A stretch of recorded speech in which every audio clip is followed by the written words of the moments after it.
I get to go cut that. Yay.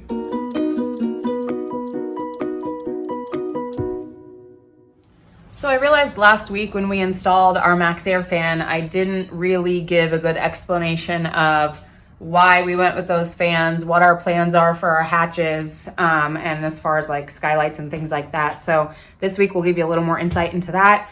We're gonna insulate our wheel wells and we're gonna try and get our new seats installed.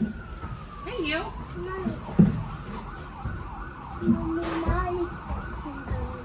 Thank you. We have two hatches, emergency hatches, thank you, escape hatches. I mean, they are to escape in an emergency. Whatever. We're going back and forth between a skylight, a marine hatch, air fans, as opposed to fans that don't involve air, and a Dometic AC, blah, blah, blah. I know the stuff I say. Shut up, I have a neck. So basically in the two, I'm gonna call them escape hatches because I like that better. That sounds pretty exciting. So correct me if I'm wrong here because clearly my brain isn't working.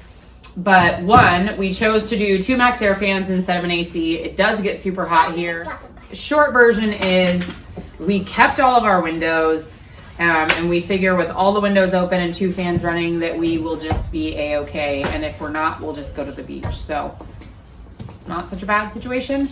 And we really enjoy being outside even when it is hot and even when it is storming. So we'll see. Worst case scenario, we're hoping if we change our minds, we can then rip out one of the Max Air fans and put in a Dometic AC, but hopefully we won't. But so we're going to do two Max Air fans. We are going to then also do a hatch that gets us up to the roof because we're going to have a roof deck up there, but also we'll need to clean and maintain our solar panels or if there are any leaks. So we need access to the roof and we don't want to put a ladder on the outside. So we'll have two Max Air fans, one sunroof hatch. I keep calling it a sunroof, skylight hatch. Whatever, like a sunroof. Who cares really? Anyway, that's the plan for now. So we have two hatches that we'll use and then we're gonna drill an extra drill. We're not gonna drill a hole, I'm gonna cut a hole. You guys know what I mean when I say stuff, right? Are you asking me? Or the Just the world at large. Whoa. Hello. I have this front piece cut, and since I don't want to have a weird seam here, you have to have this piece measured a little bit longer or this piece measured a little bit longer for the thickness of the board that you're putting in. So this is a 3/8 inch board. So this was 46 inches. So we added 3/8 inch on each side, and that was our measurement for that. So now this little board coming here to here is just going to go from this wall right to the edge, and then it will create a nice seam. And we screwed in the top just to hold it steady while we do that. Then we're going to pop that off and insulate this wheel well. I wanted to talk to you guys really quick about insulation. So we've gone back and forth on different kinds to use. We initially had just the foam board in the walls. We were kind of worried about the noise that would make, but that was a cheap option, which was kind of why we went with that initially. We've changed our mind. We had always wanted wool, right? And I'm sure you've heard of Havelock wool. It's like the good stuff you want to use when you're insulating anything. It's nice, it's natural, it's not cured with formaldehyde. So it's not toxic, and it's water repellent, all kinds of great things. So that's amazing. However, not at all in our budget. So I was kind of bummed about that and started doing some more research, and I'll put a link in the description below, but there is this blog or website that I follow where they talk about non-toxic builds and different things that you can use. So one of their top choices is actually mineral wool. So we got RockWool and we got the Comfortbatt version. So they have one that is not cured with formaldehyde, and I think it's called AFB or something like that. It's really hard to source. I couldn't find it anywhere. This is an option you can get at Home Depot. I think Lowe's might have it too.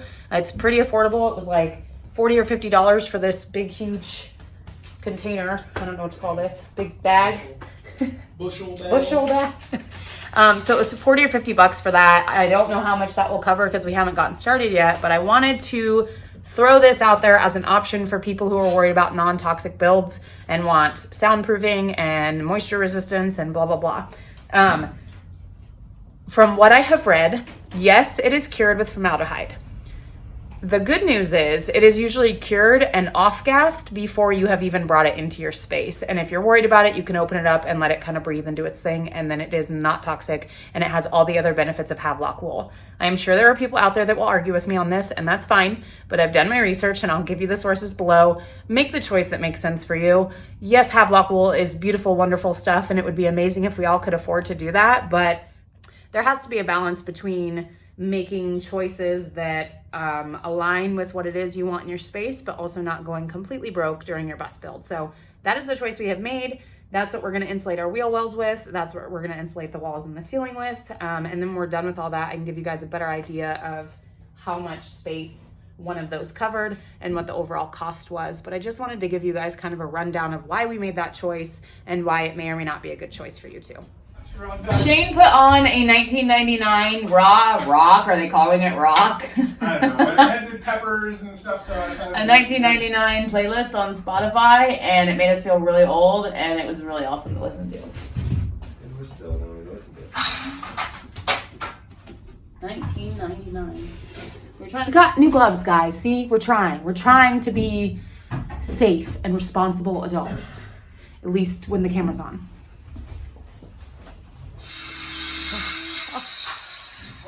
You do it as I'm like mid-sentence. Oh. Sorry. This guy. We're finally finishing up the last little piece of flooring. I don't know if you can see it in there. Yeah, you can. See back there in the corner? Like that's the last little bit of floor that we never did. We have so many little like half-done projects. So, you know, that's life. Also, I'm going to start wearing this in the stores.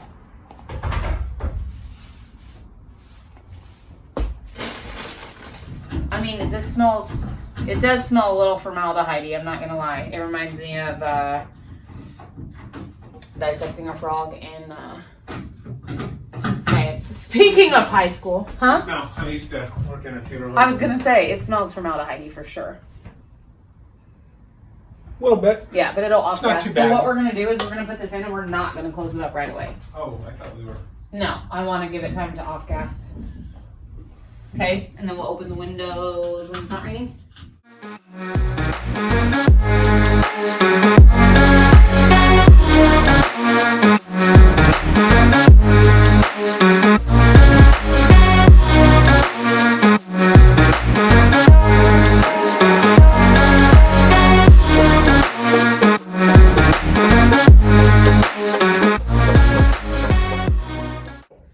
So it is getting dark and we have like 10 screws left. So basically, I'm gonna wait until tomorrow to finish boxing up this wheel well, but I'll kind of show you what it looks like for now.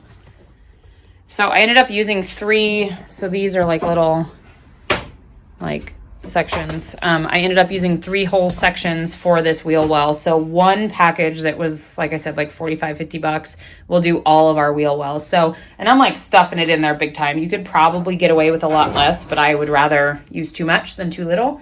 I don't know if that's stupid. And as you saw in the video, obviously I'm using tools that are not meant for installation. It just rips apart fine. I'll care a little more and be a little more detailed with it when we're working on insulating the walls and the ceiling. But for now, that works.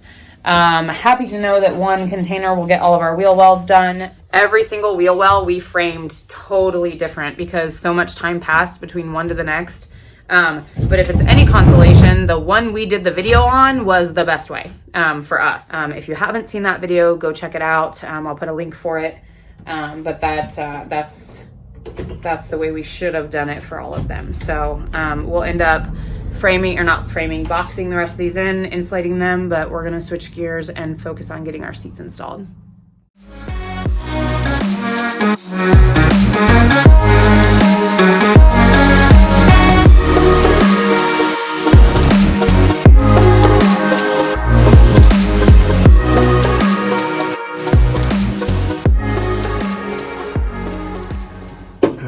All these good shots for ads with Liquid alcohol. courage. Liquid courage. Oh, I can't do this. I need more. To take on the task that we're certain will only take moments. Woodchuck. Sponsored by not us. Well, we wouldn't Or we sponsor would them. sponsor Woodchuck. Here, let's try that. Have another drink. Are you going to chug the whole thing while we're You're talking? not out of my way, so I'm going to do nothing but stand here and drink. Well, you look like the devil when I turn the light now. All right. So we got our seats. We're gonna put them in the floor. So these are the brackets that come with the seats. The hooks go in. They come down and lock in. There's supposed to be a rail system with that, but then that will add extra height. So what we're gonna do is we're gonna use this handy dandy multi-tool that I first learned about 10 years ago, Jared, if you remember. You were cutting into your molding. Marie was not happy. At Christmas But time. It was very impressive. Lots of beverages were involved Yes. then, too. Yes, very impressive. But we're going to use this just for you. Just for you. So basically, we're going to find where they line up on the floor. And then I'm going to use the tool to cut around the square. They'll recess in. That's not a square, it's a rectangle. Sorry, go ahead. I've been watching lots of Sesame Street, so I learned my shapes. Go ahead. So we're going to cut around the tool. I'm sorry, I just blew your mind with shapes. I'm sorry. Shapes. So we got the bracket. We're going to use the tool to cut around the rectangle bracket. And then that will be recessed into the floor. We'll bolt that all the way through the sheet metal underneath, get some big washers on the underneath side, do that. And then that'll allow our seats to sit pretty close to the floor. And so we'll do that with all 4 of them, the front 2 and then the back 2. We're gonna get them cut and set. The track system he was talking about that it came with is these suckers. They're super long. So obviously we don't want those running through like half the length of our bus. I think that's similar-ish to what is in some of the short buses, but could be totally wrong on that. But I know that their seats are in more of like a track system. So anyway, gonna do that and see how it goes. We have naively said that it'll be quick, no big deal. So it'll take at least 2 weeks.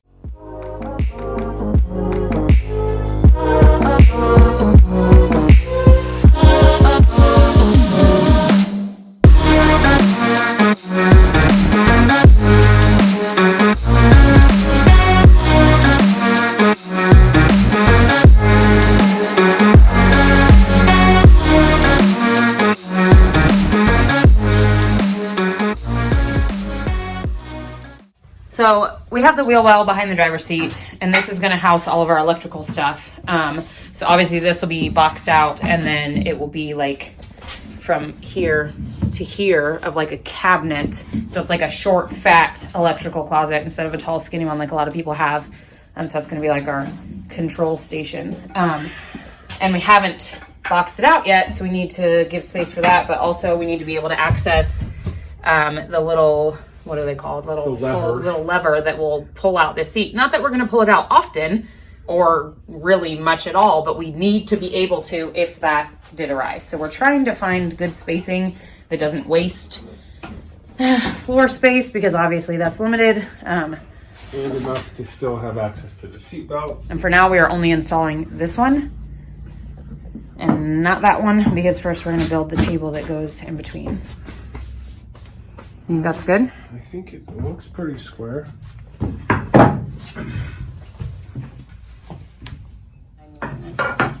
Okay, push it, slide it back.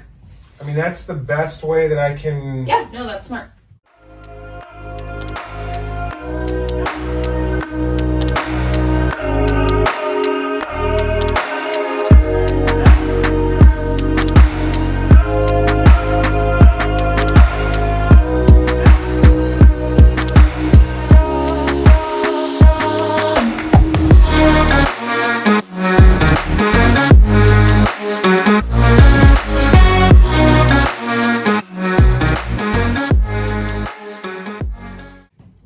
after one night of leaving the insulation open like this to just kind of breathe, it does not smell like formaldehyde at all whatsoever anymore. And I'm super picky and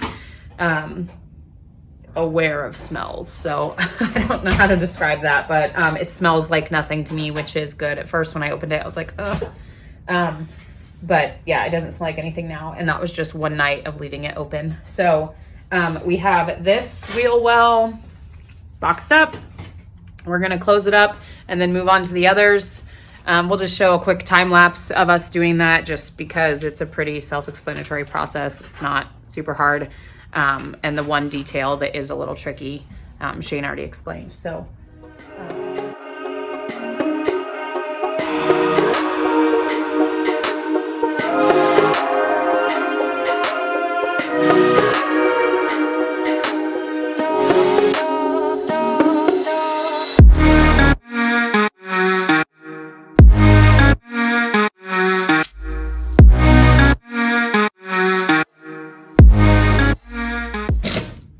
Beautiful. Yes, you are. Well played, Sarah.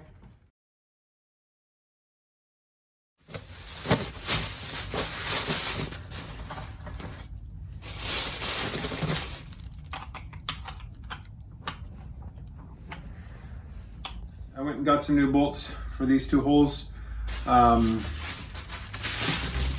So I got a 3/8 inch, 1.5 bolt. And so we'll have a small washer on top. And then it'll go through our bracket, through the bottom of the bus, and then we'll have a bigger washer on the bottom. And then I got some nylon locking washers that will go on the end, or lock nuts that'll go on the end. So that's what will hold to the underneath side of the bus, just like that. It'll be a 9/16 driver, and also got a 3/8 inch metal drill bit to drill through the bottom of the bus. So this probably should only take us maybe 15 to 20 minutes, and hopefully we'll have a secured seat in by then. Piece out each of these.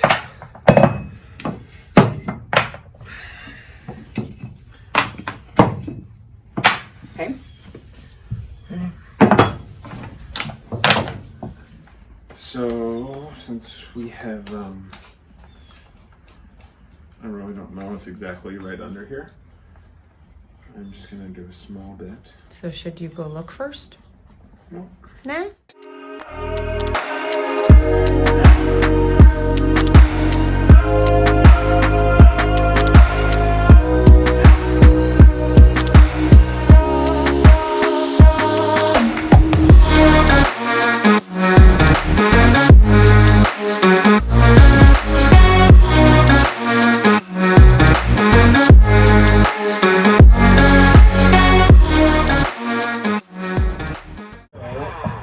See, yeah, my only concern is on some of these I can see all the way through.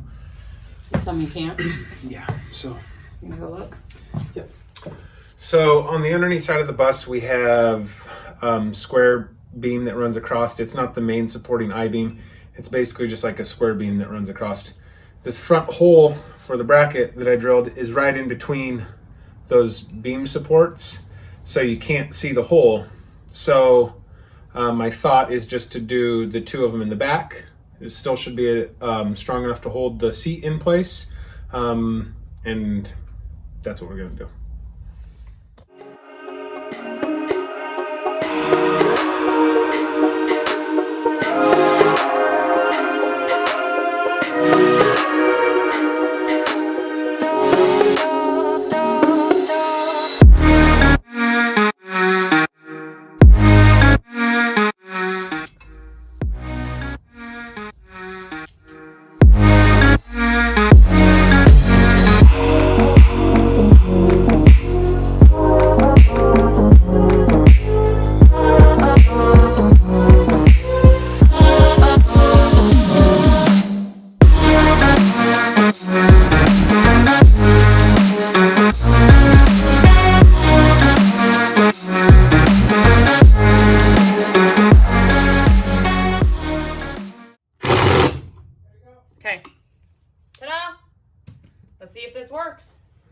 Am I good to put those plastic pieces in now?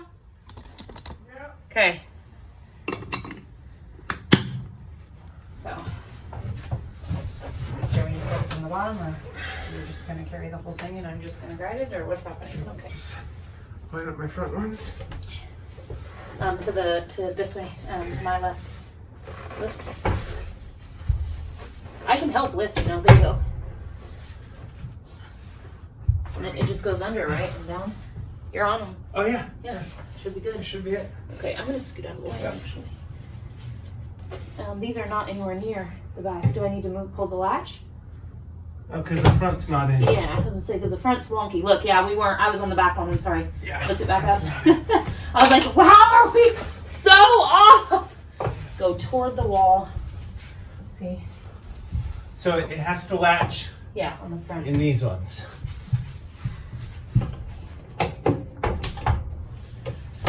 Yep, I gotta get that front one first. There we go, should be good. Okay, there we go. Good? Now it should be good. Should just drop it, right? Yep. Do they line up? I think so, I think it's locked in. Yeah. We grab the lever on that side.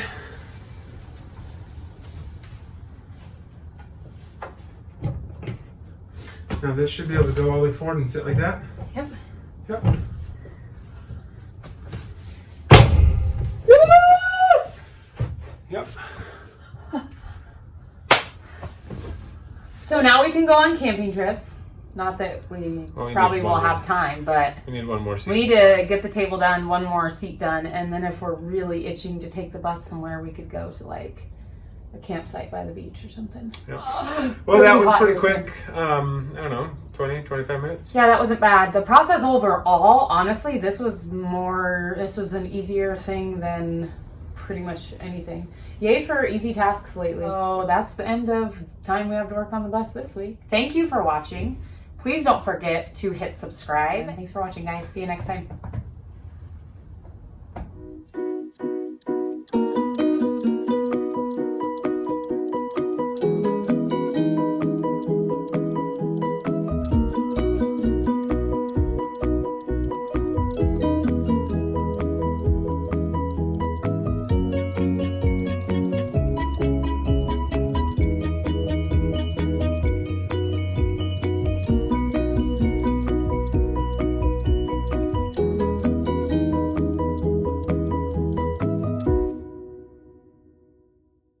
It's going to rain outside. The storm is coming. A storm is coming? And the rain is coming.